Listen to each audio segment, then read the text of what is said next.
بسم اللہ الرحمن الرحیم۔ ابن جوزی اپنی کتاب میں لکھتے ہیں، ایک شخص نے مصر کی بازار میں ایک لوہار کو دیکھا جو گرم لوہے کو اپنی ہاتھ سے بھٹی سے نکالتا ہے مگر اس کا ہاتھ نہیں جلتا۔ یہ حیرت انگیز منظر دیکھ کر وہ شخص رک گیا اور سوچنے لگا کہ ہو نہ ہو یہ شخص اللہ کا مقرب بندہ ہے۔ چنانچہ اس نے اس کے پاس جا کر اسے سلام کیا اور کہا، تجھے اس خدا کا واسطہ جس نے تیرے ہاتھ میں یہ تاثیر رکھی ہے، میرے حق میں دعا کرو۔ یہ سن کر لوہار رونے لگا اور بولا، آپ میرے بارے میں جو سوچ رہے ہو وہ صحیح نہیں ہے، میں کوئی ولی نہیں ہوں۔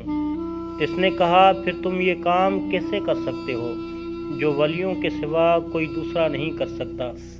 لوہار نے کہا، بھائی قصہ یہ ہے کہ میں ایک دن اسی دکان میں کام کر رہا تھا کہ ایک عورت آئی۔ وہ اتنی خوبصورت تھی کہ میں نے ایسی عورت اپنی زندگی میں نہیں دیکھی۔ اس نے میرے سامنے اپنے فقر و فاقہ کی شکایت کی اور کچھ مدد مانگی۔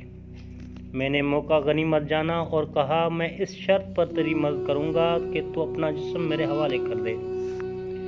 اس نے کہا، خدا سے ڈرو، میں ایسی ویسی عورت نہیں ہوں۔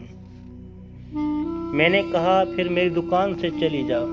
عورت میری دکان سے چلی گئی مگر کچھ دیر کے بعد واپس آئی اور کہنے لگی، بھوک بے حال کر رہی ہے، مجھے تیری شرط منظور ہے۔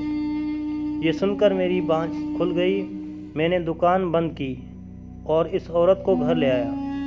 جب میں عورت کو لے کر کمرے میں آیا اور کمرے کو اندر سے تالا لگایا تو اس نے کہا، دروازہ کیوں بند کر رہے ہو؟ میں نے کہا، کوئی ہمیں دیکھ نہ لے۔ یہ سن کر وہ کانپنے لگی، اس کی آنکھوں سے آنسو بہہ نکلے۔ کہنے لگی، تو لوگوں سے اتنا ڈرتا ہے، خدا سے کیوں نہیں ڈرتا؟ میں نے کہا، تو کانپ کیوں رہی ہے؟ اس نے کہا، اس لیے کہ خدا دیکھ رہا ہے۔ پھر اس نے کہا، بندہ خدا، اگر تو مجھے چھوڑ دے تو میں دعا کروں گی کہ اللہ دنیا اور آخرت میں تیرے جسم کو آگ سے محفوظ رکھے۔ عورت نے یہ بات ایسی عاجزانہ لہجے میں کہی کہ میرا ضمیر مجھے ملامت کرنے لگا۔ میں نے عورت کو کچھ پیسے دیے اور اسے جانے دیا۔ عورت خوش ہو کر چلی گئی۔ اسی رات مجھے خواب میں ایک آواز سنائی دی کہ تو نے ایک پاک دامن عورت کی عزت برباد نہیں کی، لہذا ہم نے تیرے حق میں اس کی دعا قبول کر لی ہے۔ اب تجھے دنیا اور آخرت میں آگ نہیں جلائے گی۔ اس دن سے آگ مجھ پر سر انداز نہیں ہوتی۔ رب صلی اللہ علیہ وسلم۔